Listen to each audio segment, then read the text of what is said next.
Hello, good afternoon, folks. Welcome in Texas and Louisiana, and welcome around the world. We are live. We're live here on the Porter Brothers Show. Of course, exciting day going on here. We have a lot going on. Trump wins, Las Vegas, wins Nevada without even showing up. You got the Houthis blowing up ships. A little bit of a market rebound as well. It looks like we have a decent rebound happening on crypto, and this money that was printed up over in China over the last couple of days is making its way into our markets. Of course, crypto was up a bit yesterday, and so we started seeing that rather immediately. And then, of course, we start to see the after effects coming into our stock market and everything now as well. So that is some good old, as they call it, quantitative easing, right? That's how they used to call it anyway. Quantitative easing. So China was really a bit in free fall as one of their largest building places was going bankrupt, and the economy was falling quite a bit, and they really had no choice. They had no choice but to, no choice is a relative term. Should just let it go bankrupt and everything liquidate and everything like that, but that's not how we do things these days. So they had, quote unquote, no choice but to print up a ton more of their currency, and they flooded the market with that, and that's why you see some nice movements on the of course, on the markets now worldwide. You can see here, I'll just pull up. We're in a bit of a pump at the moment. Actually, I'll pull that up in a minute. I want to talk about Tucker first. So we have our Tucker Carlson, President Vladimir Putin interview tomorrow at 6 p.m. Eastern Standard Time. So a lot of people are really looking forward to this interview. I know I will be watching it pretty closely. Look, guys, we have a situation where, of course, like we have all these wars. With this horrible war in Ukraine, and, they don't talk about the death toll over there much. It's hundreds of thousands of people, if not millions. I mean, both sides say, the other side has more losses than them. Any way you cut it, over 500,000 people are dead. You have an entire generation. Tucker called it out on his little video the other day. You have an entire generation of Ukrainian men that are gone. Beautiful people over there, and an entire, the cooling off of humanity over there in Russia. So absolutely horrible what's going on there. Tucker had the opportunity to go and interview Vladimir Putin. Of course, I think Vladimir, a lot of us think he's holding out, hoping that Donald Trump will get back into office. And, we'll see how that all is. Really a lot going on with Mayorkas and everything else. It's even hard to just stay on topic because there's so much going on. But that interview, it's an historic interview. Hats off to Tucker Carlson for doing it. I think what it's going to do is it's going to change a lot of the sentiment of people's opinions over here. And a lot of us have an opinion about the situation, and war is horrible. Let's not be, that's not candy coated or anything, but I don't think most of us feel like we should be over there and involved and in sending all of our money over there. That money that they print up, we don't have that money. It's not like the government has that money. Every time they send over all those billions of dollars over to Ukraine, they're taking it from you again and again and again. And the way they're doing that is just by diluting. They're just diluting you. They say, all right, we're going to do this. They tell the treasury or whatever, this is how much we need. Boom. They mint up the money, and there you go. Basically, the central bank is running everything. Nice run up as I'm talking here, even on Bitcoin. So let me just share my screen right over there. That is pumping. It's okay. I mean, I think that, it's not pumping. Pumping is a relative term. But you can see that it is having a bit of a rebound. Now, one thing that our good friend Matt always talks about in the morning show, and I will play his part of our morning show because he is that good. Matt Dixon with the VAY, MD Trade. But if you look over here at the volume, and I'm hoping you can see my cursor here, but you see how the volume is going down. So, and then if we add in the, I don't know if I can do it on this one here, RSI.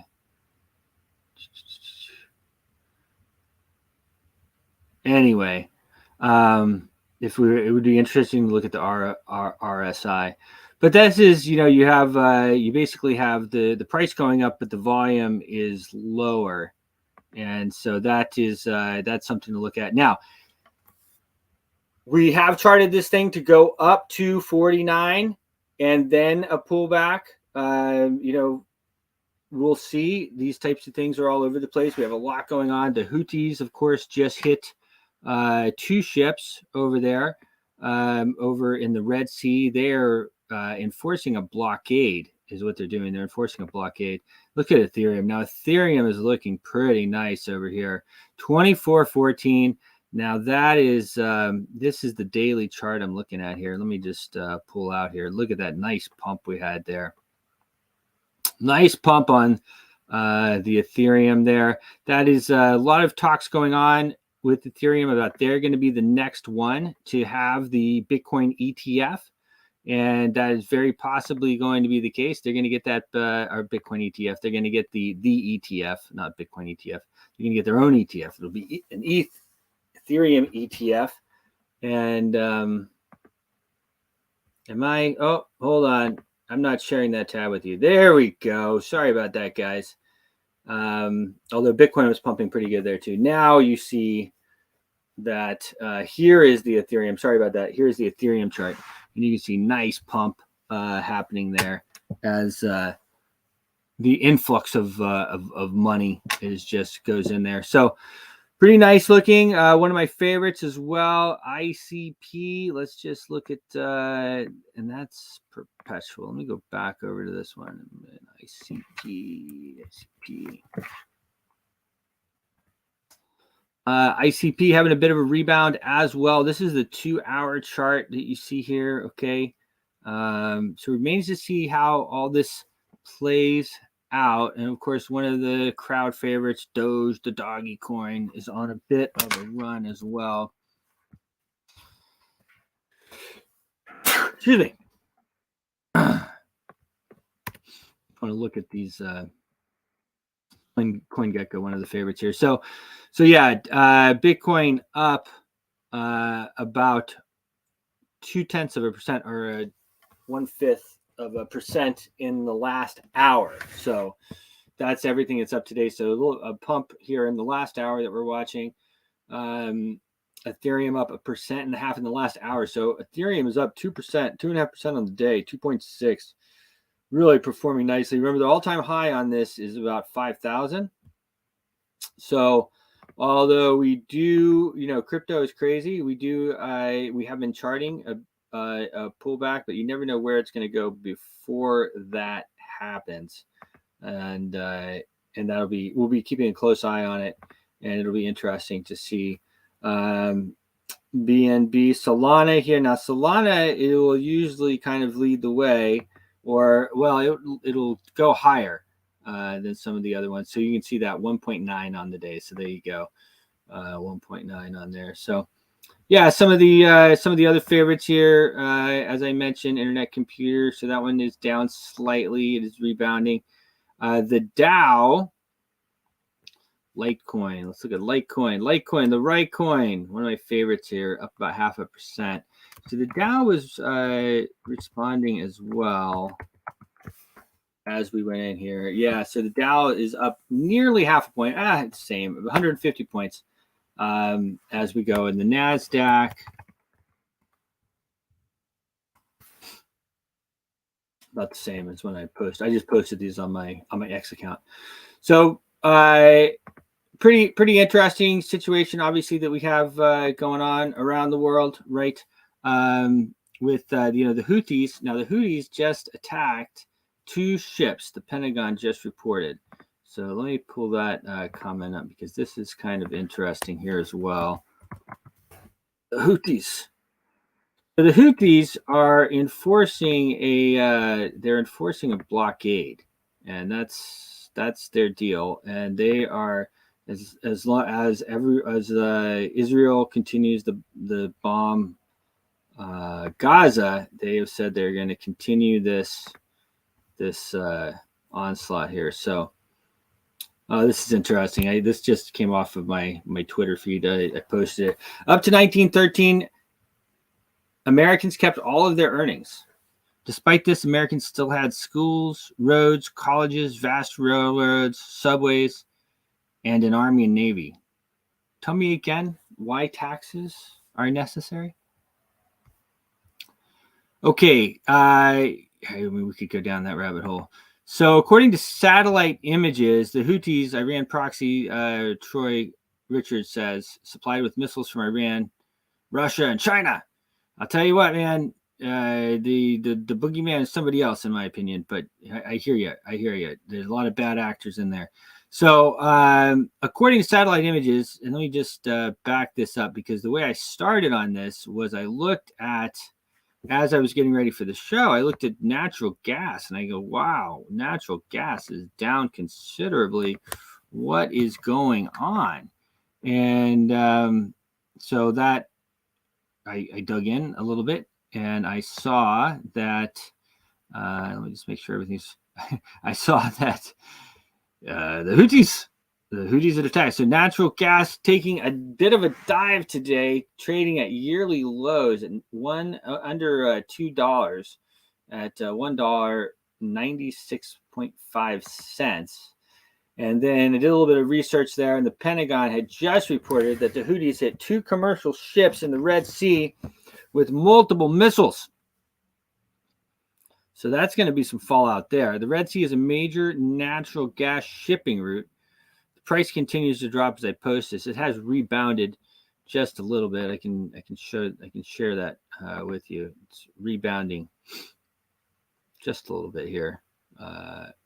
Wait, is that rebounding or is that less? Hold on, let me get back to my tab here. 65, yeah, rebounding just a little bit as that goes on. You know, look, they have this is a major shipping route for natural gas in the Red Sea. The Houthis have decided that they are going to support this blockade, and that's that. So according to satellite images, Iranian warships are now in the western Gulf of Aden. One of them is the Bashad reconnaissance ship. This is a high-tech warship with multiple capabilities. Do you think it's to help the Houthis' blockade of goods and services for Israel? Probably, right? Who knows? I think, yes. We just went on to a commercial in Texas. And then as soon as that commercial's over, I'm going to play some of the clips from this morning with Matt and him talking about everything here. So let's see here. As I go down a little bit more of the stuff, now there we go. Natural gas took a hit. Silver is at $22.45. Pay what the dealers pay for silver by joining the club. Follow this URL to register with my referral link. That is at costmetals.club. You go to atcostmetals.club. That'll forward you to the .com with my referral link. Register there. Buy gold and silver for what the dealers pay. Yeah, pay at cost. Pay the dealer's cost of gold and silver. No markup there, okay? There's talking about the NASDAQ and the Dow. This is, of course, Tucker Carlson's interview. Will be with President Putin. It's going to be airing tomorrow evening at 6 p.m. Eastern Standard Time here on X. Really looking forward to that. And here is some of what Americans are saying about the interview of this.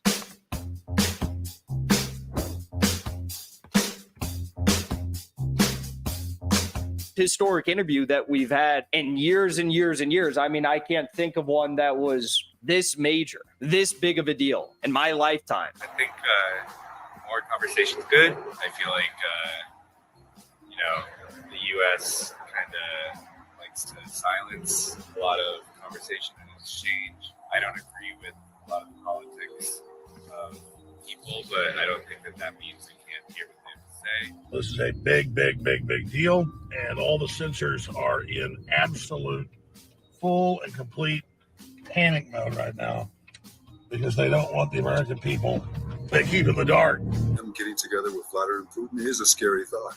I do believe that could be like the catalyst to pushing forth Putin's agenda, which we've seen already promulgate our country. Putin's been interviewed on NBC and CNN. Yes. It's common practice for journalists to do this very thing. Now, once the interview is available, if people have criticisms of it, if people think it's overly friendly to Putin, in the way that some of Tucker's other interviews have been, absolutely fine to criticize it. I think if the U.S. wants diplomacy, there needs to be more open conversations with world leaders. It's a shame that it has to be Tucker who is the one to conduct the interview, because I don't necessarily feel like he holds a lot of credibility with everyone in the U.S.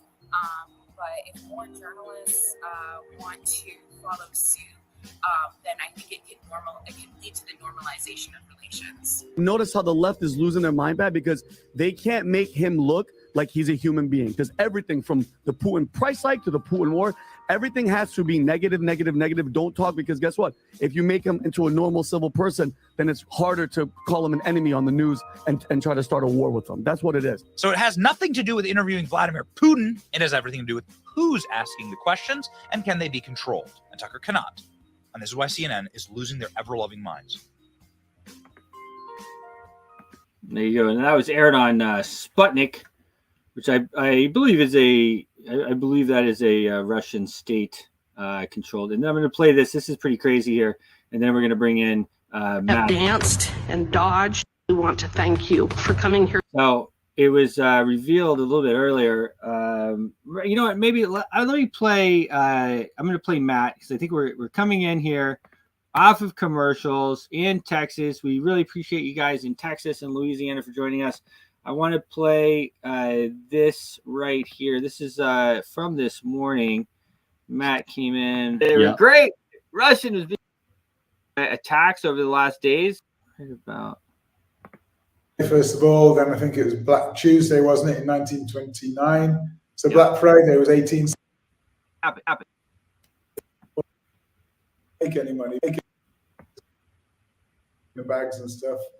I'm just going to share my screen because I'm going to run through some stuff today, which is a bit counter to what a lot of people are currently thinking. So I'm going to go straight to, hopefully you'll be able to see this.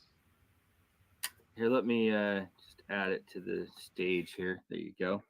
Now we can. Yeah, I mean, I've actually, as you know, I've been trading since the early 1980s, so just about 40 years now. So I've traded through the market crashes. The first one that I really knew about, I mean, I told you yesterday I lived through the oil crisis in the early 70s, but the first crash I really traded and actually got battered was the 1987 crash.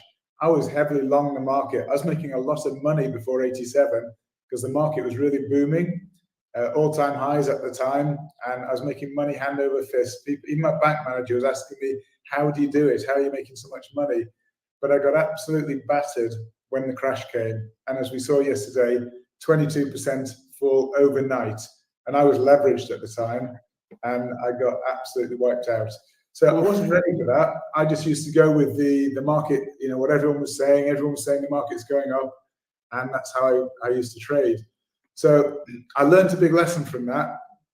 And trading is all about learning lessons. You don't become a trader from day one. You can't really learn just at school how to be a trader. I think a lot of it has to be experience, because experience are those life lessons that you never, ever forget. Yep. And so I've got that experience now blazoned into my mind about the 87 crash and getting wiped out there. I had to go back to do an ordinary job to pay back the debt because I was leveraged. I actually ended up owing more than I'd invested. I've been there before. I worked my way back. So I worked my way back and then carried on trading. And next major crash, major one, there were lots of other bits and pieces and little setbacks, but the next major crash was the dot-com boom and bust. And I didn't lose anything there. And actually a lot of people did lose a lot of money because they were heavily leveraged in the market. So I was actually advising people, and I used to advise banks at the time, and I was advising them not to invest in the dot-com stocks because they were a bubble waiting to burst. Some listened, some didn't, but I actually got it in writing that I'd advised them against it. And I said, I'll execute the deal, but you need to actually sign this disclaimer that I've already told you I wouldn't recommend it. So when they lost money, they had nowhere to turn but themselves. So that was one where I didn't lose any money, but I didn't make any money. But then we came to the next major crash, was the 2007, 8, 9 financial crash. And I actually made a lot of money there. I was waiting for that crash to come. And I shorted the market, well, using currencies actually. I shorted Australian against the yen and made a lot of money during that crash. Wow. I actually did a talk in the Middle East 1 month before the crash really started. And I told them all about what was about to happen. I said within 1 month, it actually happened 3 weeks after my talk. So did really well there.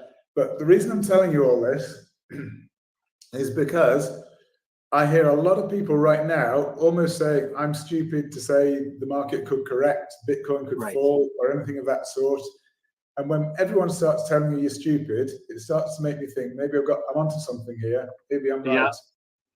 Because, as I said back in 1929, when the shoeshine boy starts giving you advice on which stocks to buy, then that's the time to get out. And right now, there's a crypto event here in Dubai last night, and all the talk was about how everything's going to the moon. Bitcoin is going to rocket, everything's going to rocket, and it might do.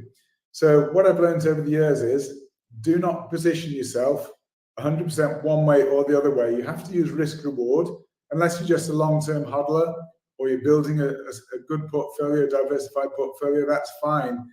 But if you're trying to trade, actively trade, then don't ever be caught one side of the market completely.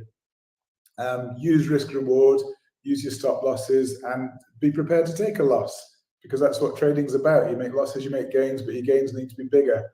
So I was taking a look after yesterday's, I went through the long-term stock market I showed some charts of the guy. I'm going to show some of his updated charts today. But I just took a look at Bitcoin long-term on my own chart and just tried to get a feel of where the market was. And this is right from the beginning, really. When price was almost zero. And we got the wave 1 up, a strong move up there. And then we got a wave 2 down. And then we got a big wave 3 up in blue, which itself is made up in red. 1, 2, 3, 4, 5. And then another wave 3. Then we got a nice wave 4 down and a wave 5 up. That's a completed cycle, 5 waves up to the upside. And now we're looking potentially at a move to the downside.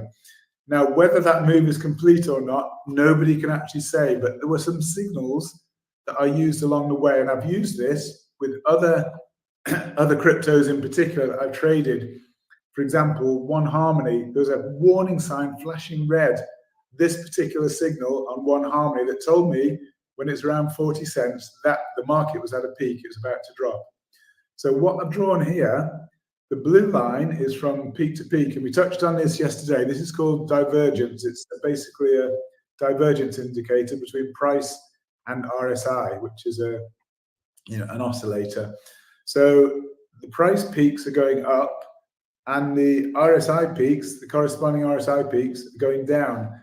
That's giving you what's called bearish divergence, regular bearish divergence. So with this move up here, it's telling you the market was about to come down, and it came down massively from around the 60,000 mark to around the 40,000 mark. So about a 30% fall. About a 30% fall we had there. That was following that indicator there. So the next time we had an indication of bearish divergence was at the all-time high, very close to the all-time high. The actual indicator was in at 64, 65, probably 65,000. As we know, the market topped at about 68, 69,000.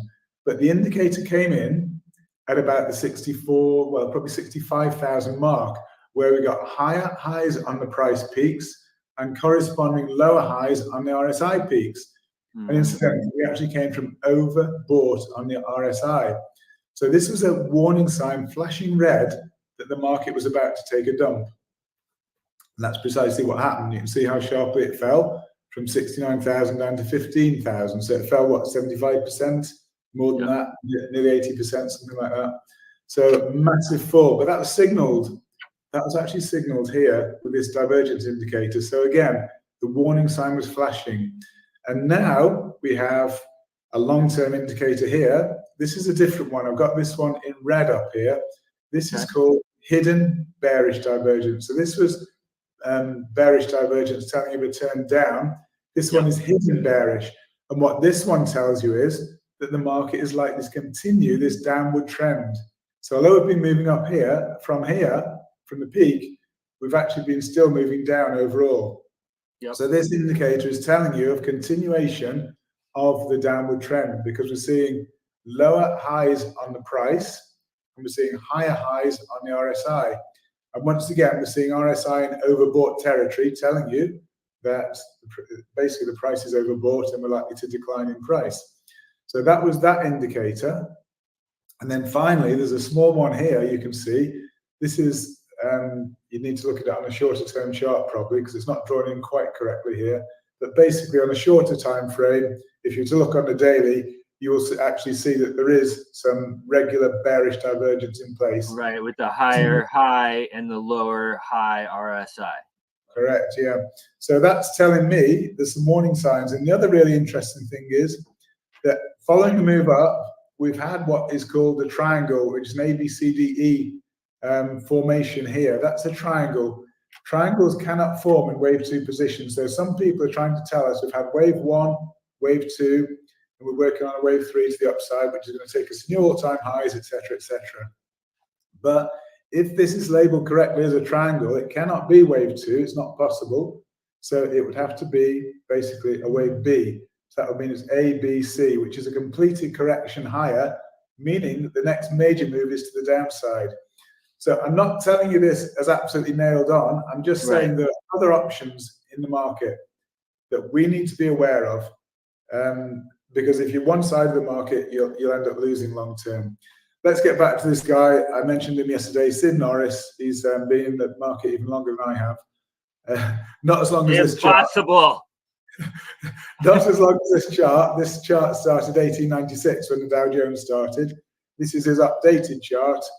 And again, you can see all the market crashes, the market booms, the market crashes, etc., etc. With precise Fibonacci extensions and so on. Here was the dot-com boom and bust at 2000.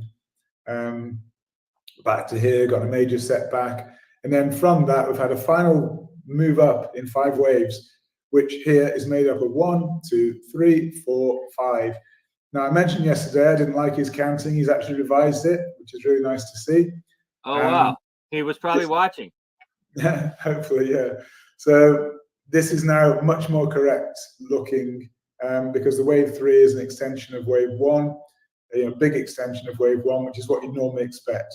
And then a wave 4, different form than wave 2. And then wave 5 looking like it's probably some kind of ending diagonal. So ending diagonals, it's going to be choppy, it's going to be difficult and hard to identify where the top of the market is. But we'll look in more detail. But what is interesting is, again, he's putting the top of the market, and this is the Dow, around the 41, 43,000 mark. Well, we're not far off that. You know, we could achieve that reasonably quickly, very quickly. So potentially any time around now, it's really difficult to identify precise points. And he's given a range there, but we're chopping around a real long-term high point in the market, and then a major correction is expected. That's probably when recession hits in the market, which I believe it will do.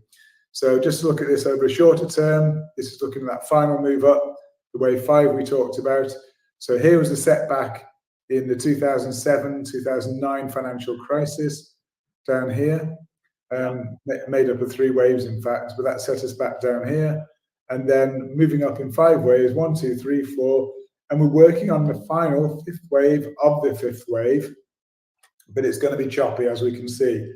So that's why it's difficult, because this final bit, top of the market, is going to be choppy. It's going to be deceptive, because people aren't going to be able to see it that easily. Everyone's still talking about market going higher and higher, but that's what divergence was telling us. Divergence is telling us that the professionals have already sold out of the market, so volume is low. The retailers are still pushing it up, thinking, yes, we've got ETFs, we've got this, that, and the other. We're going to be lowering interest rates soon in America. So they're still actually buying into the market, and they're driving price higher, but on very low volume, because it's just the retailers driving the market higher. But the professionals, the big volume, are not in the market right now. They actually cashed out, or they've already cashed out. So the big players are not really in the market. They're not pushing it now. We're going higher on low volume, which is a warning sign that the market is somewhere near a peak. So I won't take too much time on these because a lot of them, but this is just looking at the SPX, very, very similar wave counts, the S&P 500. And it's telling you that wave 4, working on a final wave 5, exactly the same as the Dow. And it's looking like an ending diagonal because the wave 1 is made up of an A, a B, and a C. That's telling you this is an ending diagonal in the making. Looks like a contracting ending diagonal. So each wave will get smaller and smaller, but it's choppy. So there's so it's really difficult to know exactly when the top is because it's going to be very, very choppy up and down as we reach the end of this wave. But when we reach the end, you can see here the potential, talking about a wave 2 coming down to, a massive fall from where we potentially are now. I mean, if you look at the values there, looking at 3,000 from 5,000, that's a big, big fall in the market. Even if it's just this smaller fall in the market, you're still talking 30% fall in the market potentially. So I'm just saying to people, don't sell everything, but just be prepared that the market may not go the way everyone's expecting to rallying to new massive all-time highs. We could be in for quite a serious correction.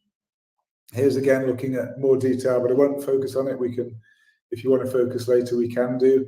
But again, this is just quite interesting. Looking at the Fed, again, this was his work. I like his work. I like taking things from people to take out the nuggets from what they say, but I don't agree with what everyone says. I've got my own opinion, and I think any trader needs to have their own opinion, but still search around to get information and nuggets from everywhere else. So this one, he was basically saying that the Fed interest rate changes have no bearing on the market. And this chart would seem to support that because basically we saw the Fed raise the rate here, the market fell, which is what you'd expect. But then the Fed raised the rate here and the market rose. Then the Fed raised the rate here and the market rose. Then the Fed rate remained unchanged and the market fell, then rose, etc., etc. So what he's saying is that these Fed changes do not dictate where the market's going. But what he failed to say was, it's not the actual rate change that matters, it's the expectation. So if everybody was already expecting a rate rise and it happens, then it's nothing negative because it's already priced in. Yep. So that's just that's a very good point because it's always priced. They already the people on the inside already know it's going to happen before it happens. Yeah, exactly. So it's surprises that we're looking for. I just thought I'd touch on gold. This is his chart of gold because I know you guys are very keen on gold. And looking at this long-term chart, it looks to be very bullish longer term. So we're currently knocking around the 2,000 area, and their target by 2025, somewhere in 2025, is 3,000, 50% rise. So we're looking for a major rally in gold to come. But short term, it's actually got a further setback for gold. Not massive, but some kind of setback for gold. And that would probably correlate with maybe some further dollar strength initially. But when dollar starts to weaken, I think gold will, when they start to lower rates again, gold will probably rally. So gold will be a really good potential safe haven. So again, all about diversification, holding an efficient portfolio. Gold is part of that. So it makes absolute sense what has been said on this show so far, that gold should form a part of any well-diversified portfolio because it's not correlated directly with other assets. So that's really good. Yep.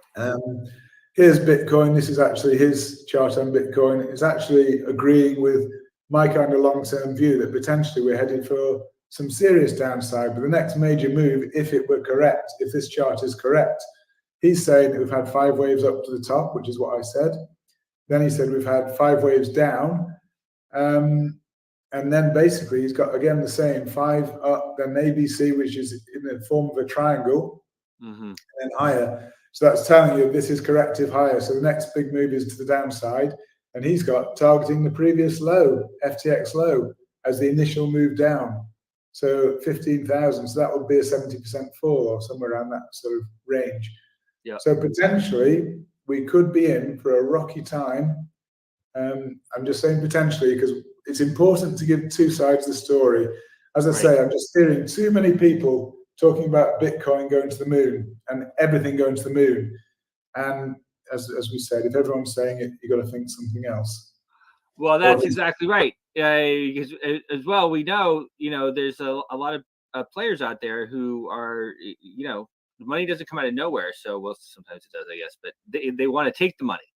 And so you have people in positions to take that money. And if everybody is just long and going up, it's a lot easier to take the money. Yeah, I mean, at the moment, we know that the Fed are withdrawing money from the economy. They're shrinking the economy right now. M2 is, money supply is coming down right now.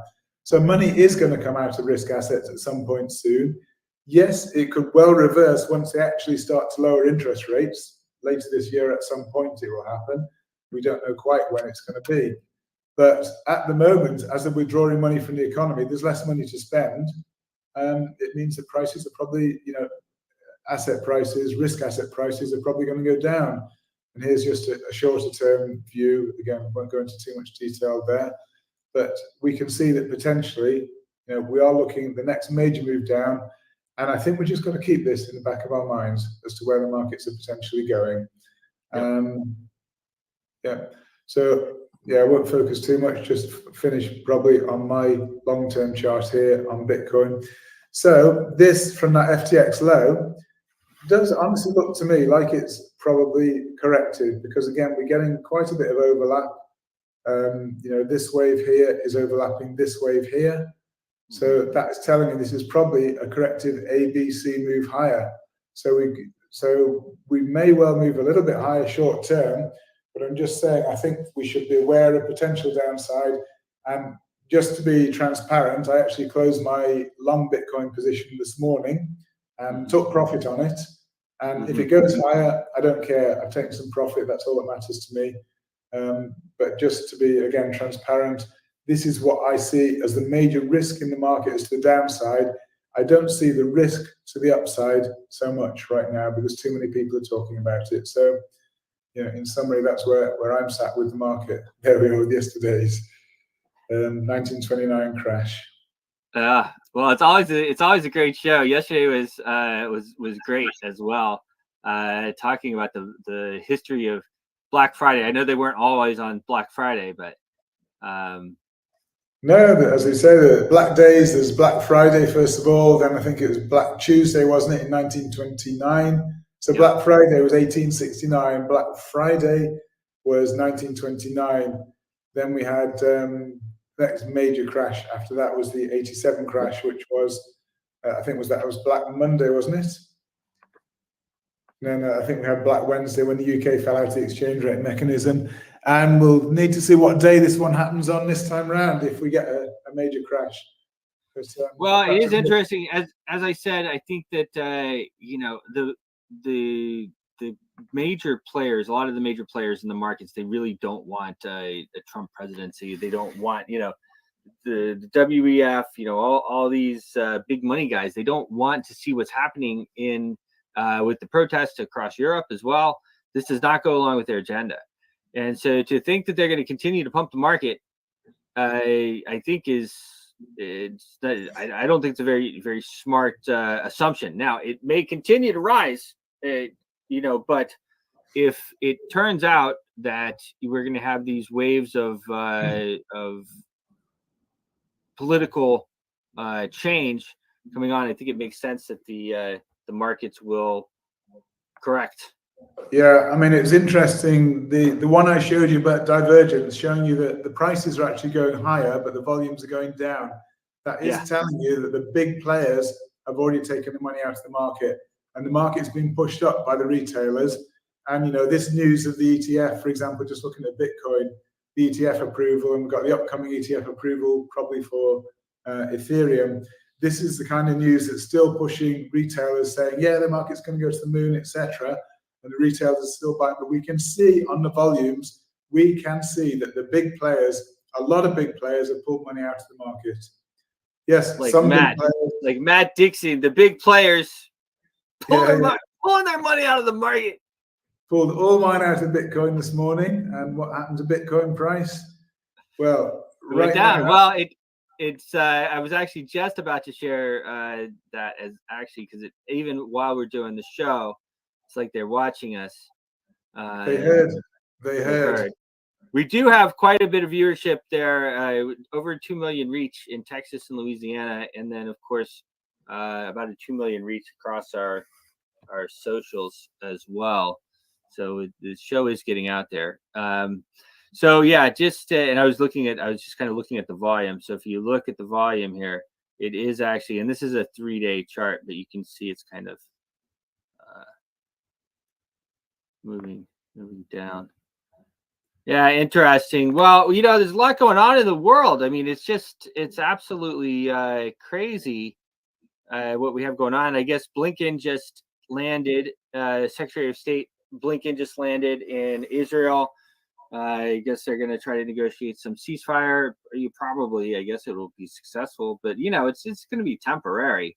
I mean, it's going to be a few months. I mean, hopefully these things stick. I mean, that's always the deal, right? Because you get them to stop shooting each other, and then hopefully the wives and the kids and everything become more important to these guys than killing each other. Yeah, I mean, Israel, they're desperate to get their own people, their own hostages back. But it seems that Benjamin Netanyahu is absolutely set on destroying Hamas. But the problem is, you never destroy Hamas. It can never happen, because the more you destroy them, the more they will, be homegrown. It's like that's what I've been saying. It's like when we had our war on terror. Well, we never won the war on terror. Why? Because we're having a war. We're not having a war on somebody or some state. We're just having a. There you have it, guys. That was Matt Dixon from this morning. I wanted to share that because, of course, he has such a depth of insight on everything, and then I wanted to move on, sharing this, talk a little bit about Alejandro Mayorkas. I mean, this guy is just appears to be a really bad actor. A couple of things came to light over the last 24 hours. Pretty interesting.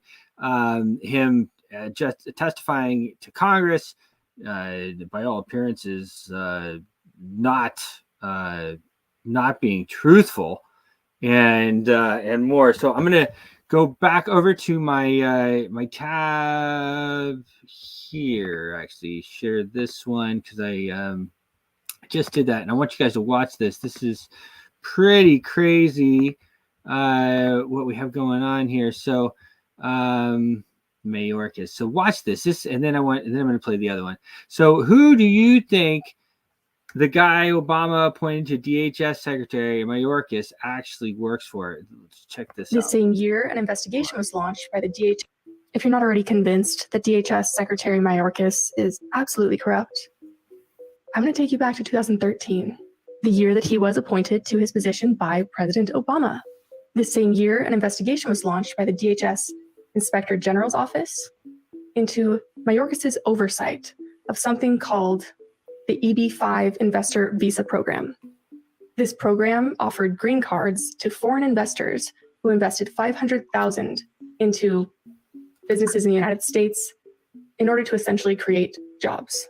Interestingly, the popularity of this visa program increased greatly during Mayorkas' tenure. 2 years later, in 2015, the Inspector General report came out, but don't go looking for it now, because the Office of the Inspector General's website, DHS, no longer has that page. Thankfully, we have the Wayback Machine, so this 100-page report on the suspicious activities of Mayorkas is still available if you dig a little bit. These suspicious activities focused around Mayorkas' actions and special access that he provided to politically connected business owners. Who were these politically connected business owners? Well, as one U.S. representative said, the list of individuals involved in the allegations raised in the IG's report reads like an A-list of political powerhouses. These include, but are not limited to, Ed Rennell, the former Democrat governor of Pennsylvania, former chair of the Democrat National Committee, and longtime Clinton advocate. Terry McAuliffe, current Democrat governor of Virginia, former chair of the Democrat National Committee, co-chairman of President Bill Clinton's 1996 re-election campaign, and chairman of Hillary Clinton's 2008 presidential campaign. Also, Anthony Rodham himself, the younger brother of Hillary Clinton, as well as Harry Reid, who was the Senate Minority Leader. The report basically lays out how Mayorkas inserted himself into the visa evaluation process. He went outside of normal procedures in order to give special access to his politically connected allies, including, again, Hillary's brother. It is just one big club, and you ain't in it. Crazy, right? I mean, and there you go. It's just playing again there. And I'm going to play another clip here in a second, but unbelievable, right? I mean, so this guy, Obama appointed this guy, Mayorkas. I don't know how in the world he must have just gone under the radar with Trump, not really made too many waves or something. But of course, Trump should have gotten rid of him when he had the chance. Of course, I guess Congress is supposed to impeach him, but we had the House and the Senate. Of course, we have the House now. Unbelievable. They weren't able to impeach this guy. It's just even hard to fathom why that happens. And then I ran across that this morning. And then what I had run across a little bit earlier was him testifying to Congress. And this is absolutely unbelievable too. It's unbelievable what's going on. And he says, I am not corrupt or everything else. And look at this. Look at this. Hold on here. I need him on the wrong tab. Here we go. Yes, slide. We want to thank you for coming here today, for your performance. I have watched with absolute fascination as you have danced and dodged and lied. Yes, lied. We know you've lied. You know you've lied. But more importantly, the American public knows that you lied. And yet you believe that you and your fellow architects of the censorship industrial complex think that you should be able to determine what is and isn't true. The FBI made the social media platforms pull that information off the internet if it came from conservative sources. Can you define what disinformation is? The FBI is not in the business of moderating content or causing any social media company to suppress or censor. That is not what the court has found. Did the U.S. government ever contact you or anyone at Twitter to pressure Twitter to moderate or censor certain tweets? We have a program. Yes or no? We receive legal demands to remove content from the platform from the U.S. government. Twitter was basically a subsidiary of the FBI. Dr. Walensky, why aren't you and your staff wearing masks? Because we also have guidance on our website that says that mask wearing Your own website has this that says you should wear a mask in addition to vaccination, yet you and your staff are not wearing masks. I don't understand. There's a current Department of Justice investigation into your finances. Yep. What is it about? Well, I can say this, is I'm cooperating completely. And I am absolutely certain, 100% certain, that at the end of the investigation, that I will be cleared of any wrongdoing. You're 100% certain. I'm 100% certain of it. And all I can do is cooperate and trust in the process. And then the way the political process works, I'll have to sit down with Senate Democrats and we'll see what the way forward is. What's your level of confidence in Dr. Fauci at this point? Total. You are the walking, talking epitome of the very tyrant that our forefathers recognized would gravitate towards government service. And it is because of people like you that they drafted the First Amendment. Attacks on me, quite frankly, are attacks on science. You and people like you would do everything in your power to control speech, to control freedom, to take away our rights. And they've written a document that isn't going to allow you to do that. Unfortunately, we still have courts and judges who recognize that you don't have the power that you are attempting to take, that you do not have the right to limit our freedom of speech, our freedom of association, our right to communicate. Thank God we have the First Amendment so that we can stop you from doing what you've been doing. With that, I yield back. Your accusations are false. Accusations are false, he says. And of course, we just saw We just saw the girl shared the stuff that's been scrubbed from the internet. That's one of their favorite things to do. Of course, they scrub the stuff from the internet, and then you can't find it. Unbelievable. So we're getting to the end here, but Tucker, is it illegal for him? And I can't believe, first of all, I cannot believe, it is astounding to me that we cannot impeach Mayorkas. How in the world actually I do know, because everybody works for the central bank. I talk about it all the time. Central bank totally controls everything. It is not Congress. Congress is working for them. They can't get too far out of line. But as well, I wanted to move on to this right here. Is it illegal? Is it illegal for Tucker to interview Putin? And they're talking about sanctioning over in the EU. So I wanted to share this as well. With another country, Tucker Carlson is interviewing Vladimir Putin today, and many people believe it's going to go horribly wrong for Tucker. My first question was, is it even legal for a U.S. reporter to go over to a country that we're basically at war with and interview the president of that country? The answer is yes, but I forecast some big problems ahead for Tucker Carlson. The Espionage Act is a U.S. law that basically prohibits us from spying or leaking classified documents to foreign countries. But the words of the law are super broad and could be construed to prohibit any sharing of information with another country with intent to harm the U.S. Is it possible that Tucker shared his questions with Putin's people before the interview? Is it possible that Putin's people provided Tucker with evidence supporting their war with Ukraine? This is definitely information covered by the Espionage Act. However, does Tucker Carlson have an intent to harm the U.S.? This is where the Espionage Act case against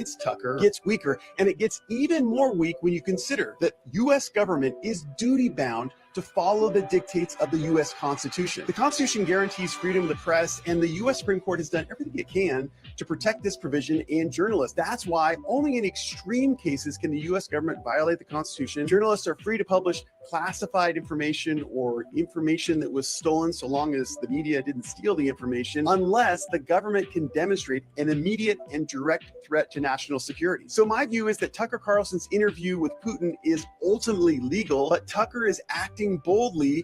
He's taking a risk that he could be prosecuted later on in time on bogus charges. He could be prosecuted on bogus charges. That's their favorite move, right? To prosecute people on bogus charges. Unbelievable. We have this lawfare in the U.S.